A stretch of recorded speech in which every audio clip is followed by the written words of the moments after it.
Good morning. তো সকাল সকাল দেখতেই পাচ্ছ চুল নিয়ে বিশাল সমস্যা। আমি এখন তেল দিচ্ছি কারণ চুলগুলো আমার দিনকার দিন একদম ঝাড়ুর ঝাঁটার মতন হয়ে গেছে। জানি না এত চুল পড়লে আমাকে মনে হচ্ছে কদিন পরে আমি নাড়া হয়ে ঘুরে বেড়াবো। তো চলো বাদ দাও, জীবনে তো এসব সমস্যা চলতেই থাকবে। তো আজকে জমিয়ে ব্রেকফাস্টটা করেছি আর ব্রেকফাস্টটা মারাত্মক ছিল। তো সবাই মিলে খাওয়া দাওয়া করে নিয়েছি কারণ আজকে দিদি রুহি সবাই ছিল একসাথে, বাড়িতে মিলে মিশে খেয়েছি। আর এই দিকে দেখো লাঞ্চেও ছিল আজকে দেশি মুরগির ঝোল, যেটা খুবই আমার ফেভারিট। তো বিকালবেলায় গেছিলাম আমি দিদি রুহি মিলে একটু শপিংয়ে, কারণ সামনে পুজো আসছে, কিছু তো কেনাকাটি করতেই হবে। তো প্রথমে গেছিলাম শাড়ি কিনতে, সেখানে শাড়ি পছন্দ হয়নি। দেন গেছিলাম সুনিতাই চুড়িদারের পিস কিনতে, কারণ আমার রেডিমেড চুড়িদার থেকে বানিয়ে চুড়িদার পরতে বেশি ভালো লাগে।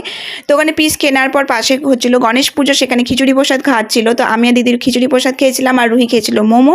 তারপর এম বাজারে রুহির জন্য কিছু ড্রেস কিনে বাড়ি চলে আসি। সেখানে বাড়িতে এসে ওকে বলি একটু ড্রেসগুলো পরে দেখা, তো সেটা তো উনি বিরক্ত হয়। তো এই পিসগুলো ছিল এইটা এইটা আর একটা তিনটে, এই তিনটে ছিল আমার, আর বাদ বাকি দিদির যেগুলো দেখাচ্ছি লাল পিঙ্ক, আর আমি আর দিদি